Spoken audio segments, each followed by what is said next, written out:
Hi. Okay, so a new video, lots to cover, I think. First thing I want to say is I always want to speak the truth in these videos. Truth, therefore, needs to be defined. Let me explain what I think truth is. Truth is something that is both logically true and also relevant to the immediate moment. So, in a basic sense, if there's a bunch of hungry people right here and I say, hey, 2 + 2 = 4, I'm not being truthful, because even though I'm being logically correct, I'm not being relevant to what matters. So you have to be relevant to what matters simultaneously with being logically accurate. All right, so, I could tell the bunch of hungry people there's food over there when actually the food's over this way. Then I just lied because it's over that way, but at least I'm being relevant, So relevance and logical, being logically truthful is very important. Now, the New Testament says that truth is God. The New Testament also says in another place that God is love. So God is truth and God is love. I've always got a little bit of mileage out of that, because sometimes they push up against one another. Sometimes in an act of love you want to lie. Sometimes in an act of truth you're being mean. You know what I'm saying? So it's like you want to try to bring those two ideas together, and it's absolutely the case that truth is contained to one person. So what's true for him is not true for me, but truth is still nevertheless real. So truth can be found when two people meet each other, get to know each other, talk to each other. Truth can be discovered between those people, and so forth and so on. So truth. The idea that truth is relative is not what I'm saying. Truth is relative to the person, but truth is nevertheless important and needs to be found. And two people looking at the same puzzle, as a rule, would come to the same conclusions. So truth is still nevertheless discoverable. Part of the theme of my videos have been, of course, to talk about religion. And I'm caught in this world between, wanting to be logically correct and also, relevant. I'm trying to teach, I suppose in a way I'm trying to teach my sons, but I'm also trying to teach everyone, what I think, and trying to be a teacher and a philosopher like I want to be. And the first thing I would say is that, as a rule, unless there's a good reason to do otherwise, a person should follow the religion of their mother. It's an old thing that I was taught by a Jewish rabbi long ago in a classroom, and I think he's right. I think it was very logical, because you're more likely to know who your mother is than your father, and you should just simply follow the religion of your mom. If you have a good reason to do otherwise, follow a different religion. My mom never went to church, or my mother never went to synagogue, but my grandfather did, and he took me, and that's why I like doing that. Okay, that's fine. You have a good reason to do otherwise, but that should be your starting point. Everyone should, in the modern era, of course, particularly, simultaneously realize that all the important and major religions contradict one another, and therefore don't take any religion too seriously. You take it seriously in one way, but you need to maintain constantly in your mind the fact that it might be false, or the fact that there might be some untruth in it, and then there's maybe better ways to look at it, etc.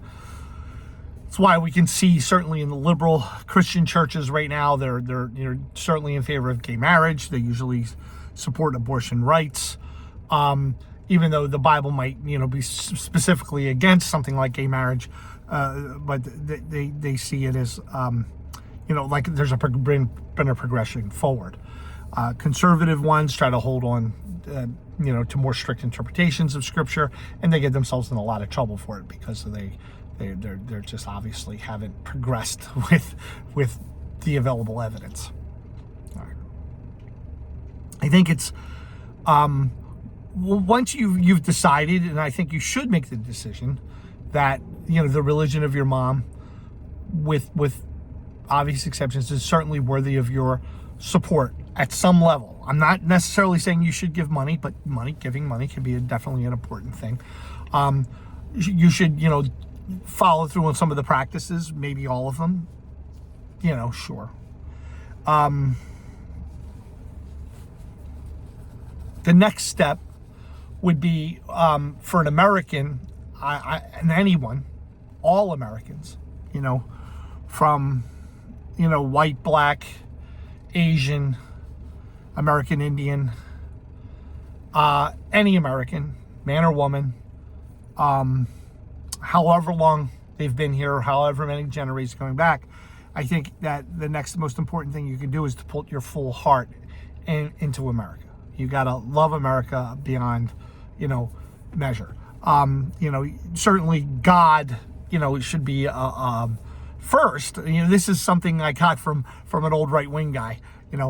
He said God, America, Yale, in that order or something like that. I think Mike Pence even has a system like that. I know where it comes from. It was something from God and Man at Yale by William F. Buckley Jr., some book I read a very long time ago. And I do believe in truth being an issue of prioritizing things. You have to put things in the right priorities. And so your mind should say, hey, God first. And I think that goes for everyone. And then God first means that, you need to be truthful. You need to be in the sense of being both relevant and logically honest. That's the number one form of prayer to God, is to your whole life is prayer. Everything you do is a prayer to God. So maybe the way you keep your house clean, or maybe the way you keep your house disordered, because, you don't have time to clean because it's so important to do something else. I mean, whatever, but everything that you do, whether it's, your cleanliness or your sloppiness or whatever it is, whatever you do is a form of a prayer to God. And you should prioritize and maximize and optimize the things that you do for God, because and doing that for yourself, like to love your wife or to love your friend with all your heart is loving God with all your heart. You know what I'm saying? So that but it can sometimes be wrong. So it's like you always got to try to find this balance. All right, so now putting your full heart in America, Noel asked a question about racial equality, and that's why the idea has come to me that I want to tell everyone that they should support America. So here's a basic way of thinking about the past, about American history, so that you can come to the conclusion that America is completely worthy of support. So I would start with 1588, the Spanish Armada. The Spanish Armada tried to go to England and tried to invade and essentially destroy England. I don't have no idea what would have been the outcome for the English people and the nation of England if Spain had been successful in the Spanish Armada. I don't think it would have been very good. I sometimes think, sometimes when people express anti-Israeli sentiment, like, Israel sentiment, I often try to do a mental exercise. What would have happened if they lost the war in 67? I mean, it's just like, let your mind go through that, and you can see why there were a lot of Jewish people in the 67-72 wars that fought pretty hard. They wanted to win. And, it's serious business. 1588, the Spanish Armada goes on England, fast on its heels. England was successful in beating the Spanish Armada, but I think it was a major wake-up call to England. I don't really have strict historical evidence of this. I can just assume, but my assumption, I bet anything is correct, that right on its heels, England really starts to put its focus on the colonization of North America, because Spain had been already doing it for a long time down in the South for a couple generations, and that's one of the reasons why Spain was so strong and so able to attack England like it did in 1588. So they had one failed colony, and then Jamestown, 1607. And Jamestown followed by Boston, I guess Charleston, Philadelphia. I mean, the Quakers in Philadelphia certainly were just another arm of the British Empire. I'm fond of recognizing that because I drive around Philadelphia a lot. And then comes the moment of original sin in America. I guess it was 1619 when our first group of slaves were brought onto Jamestown. I think they were a group of slaves that were recovered from a Dutch trader. You know what I mean? They took the boat over and they took the slaves and they brought them. So the original sin of slavery in America begins there. And every step along the way, when the English and the European were colonizing North America, there was a sin that came before that was pressuring them to do everything that they were doing. And that pressure was, of course, the European wars. Spain was getting so tough from doing everything they're doing. So every time, some British commander who understands the big picture goes to an Indian tribe, it's like, hey, guys, you guys got to get out of our way because we need to take all this, because we need the resources from all this, because, we have wars we might need to fight with other European nations. And Lord knows if we lose a war, we know what we're up against. And so in many cases, fair deals were made. In many cases, not very fair deals were made. But the process has been lost to history, and one thing led to another, and North America became under the control of the English government, and then after the Revolution, under control of guys like George Washington, Benjamin Franklin, John Adams, Thomas Jefferson, and etc. All the while, I mean, imagine if I was a black man in 1630, Jamestown, trying to understand what the future is going to bring for me, and I'm starting to understand the English language, and because I'm around all these guys that are forcing me to I don't know what the conditions were like for some black man in 1630 Jamestown, but I suppose it wasn't pleasant. I don't know, but every time another boat comes, to arrival in Jamestown, that boat comes from England, and that boat comes from Europe. It didn't come from Africa, where I was from. And looking across that ocean, I would be like, I really wish some reinforcements would come for me, but they didn't. And why that happened is, a question that a lot of people ask, and there's answers you can look at, and I've seen all kinds of reasons for that. I have no idea, but it is what happened. That's a fact.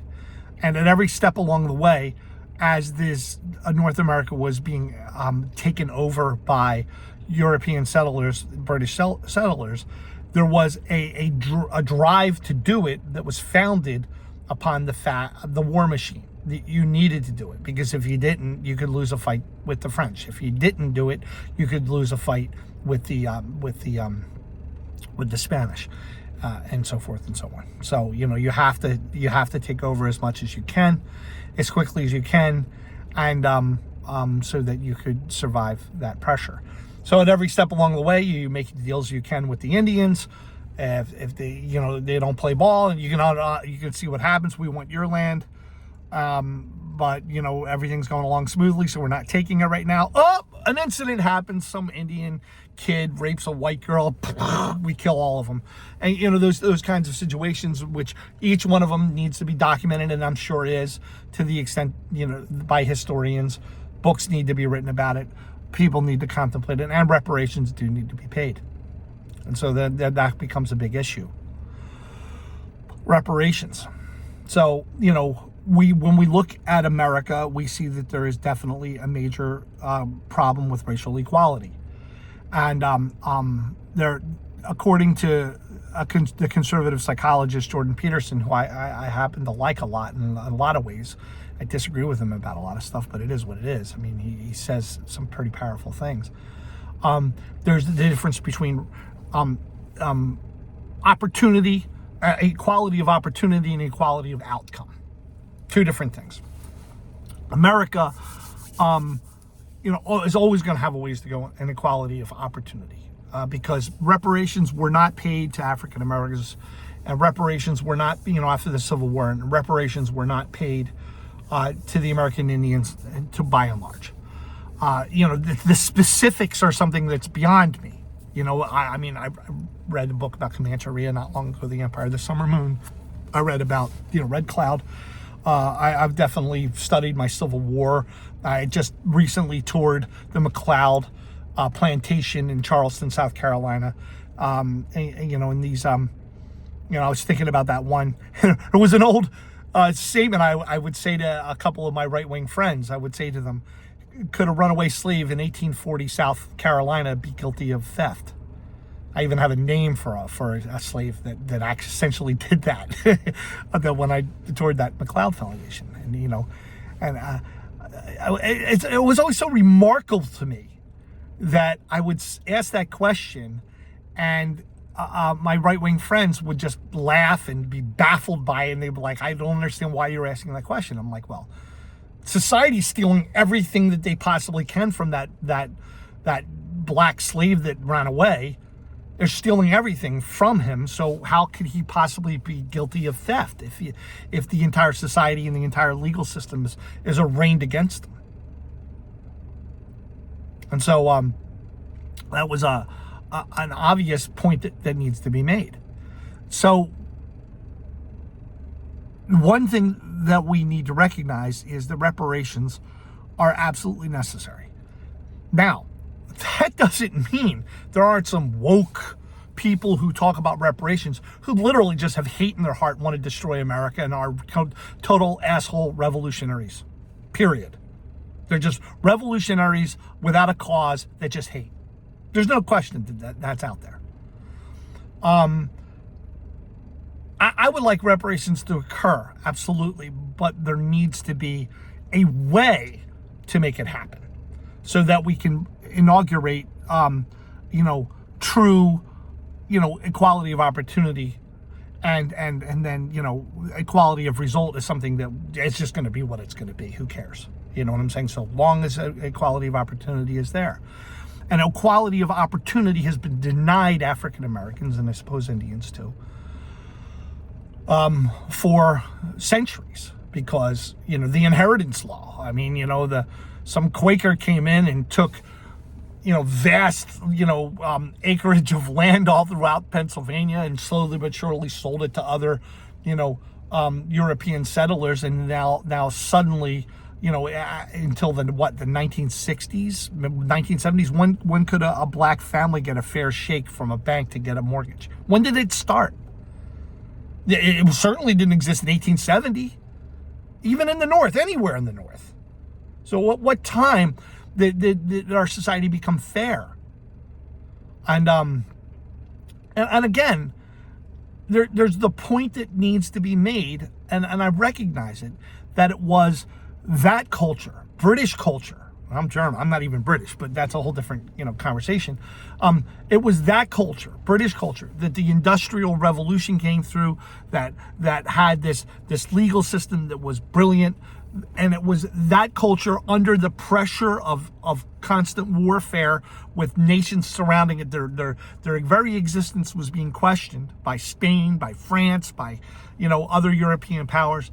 And then here's North America, where a whole bunch of American Indians are, people, proud, strong, wonderful, true human beings, but they weren't connected to the Silk Road. They for 1,000 years, the European nations and the Asian nations and the North African nations, have been connected with this the Silk Road, 1,000 years of communication, of ideas here, learned here, and spread to there, and back and forth.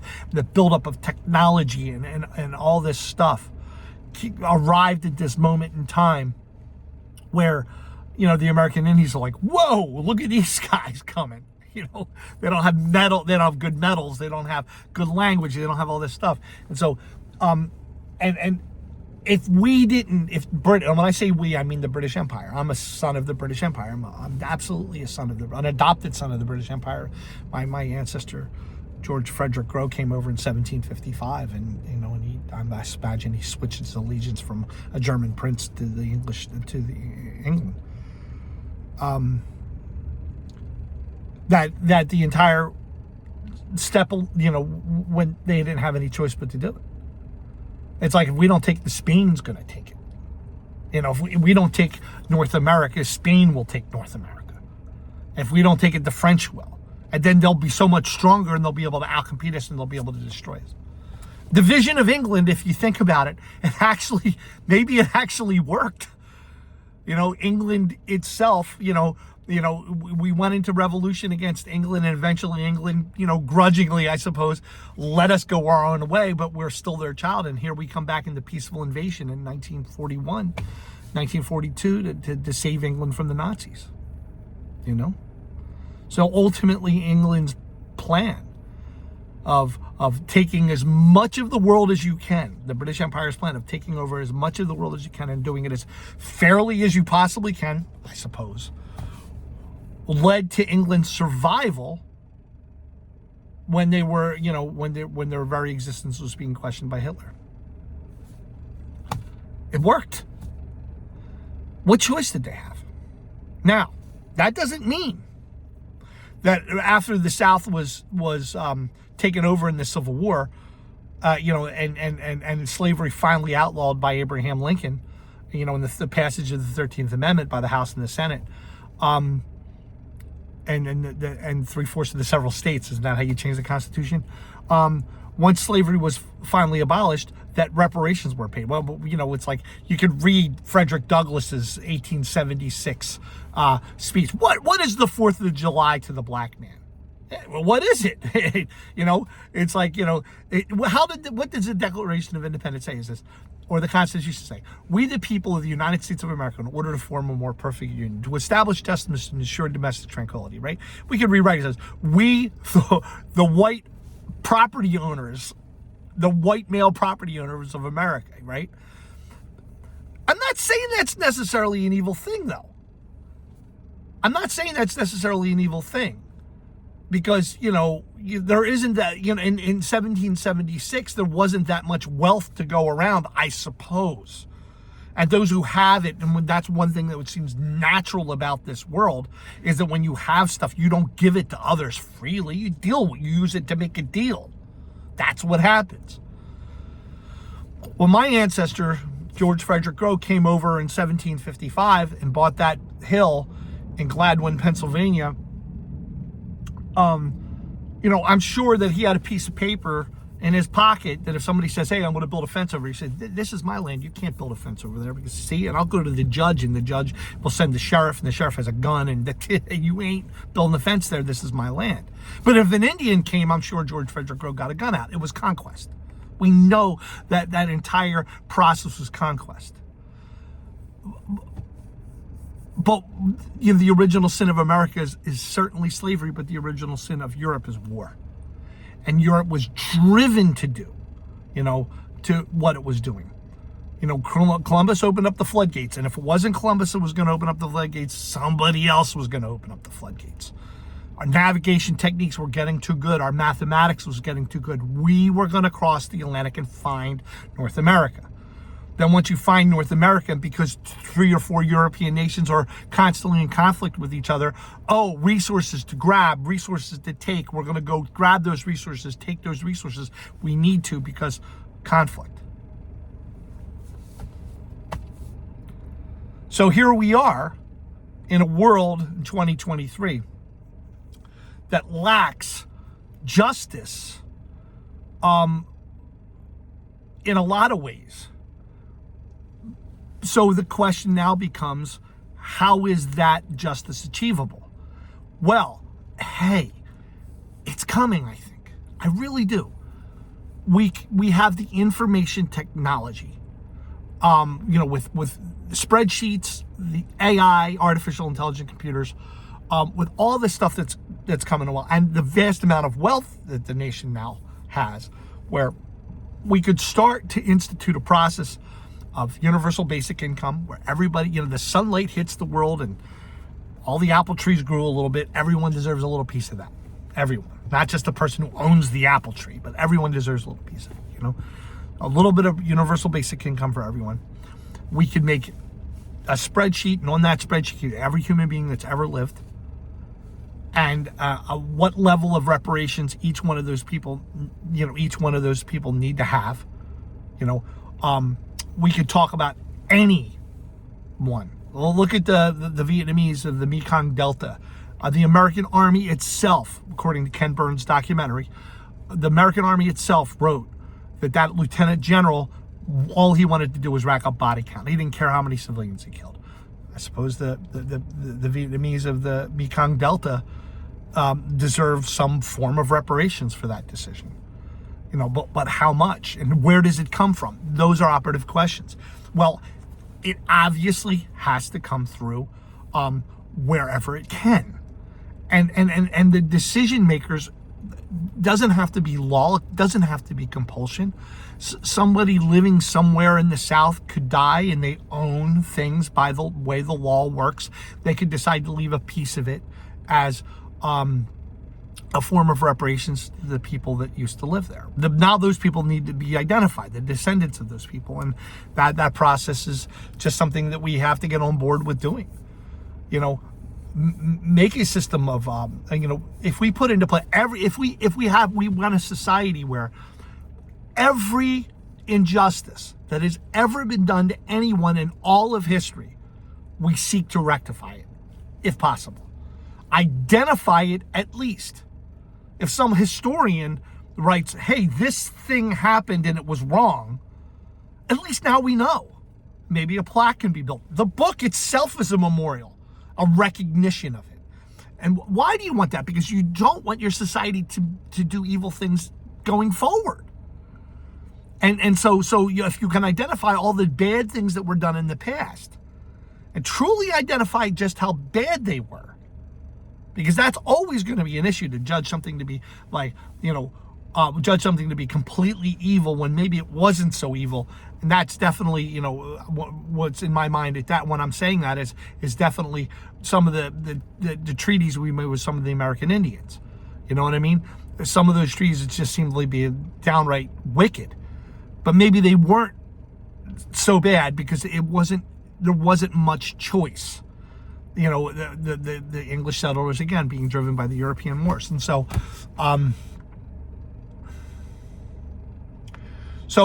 that being the case, we're now in a new era where with our information technology, we can identify all the injustices that have ever been done in the past and put in place a process of reparations. And all reparations could start by at least coming from individual sources. We look at the Jesuits down there in that University of Maryland that kept their university alive by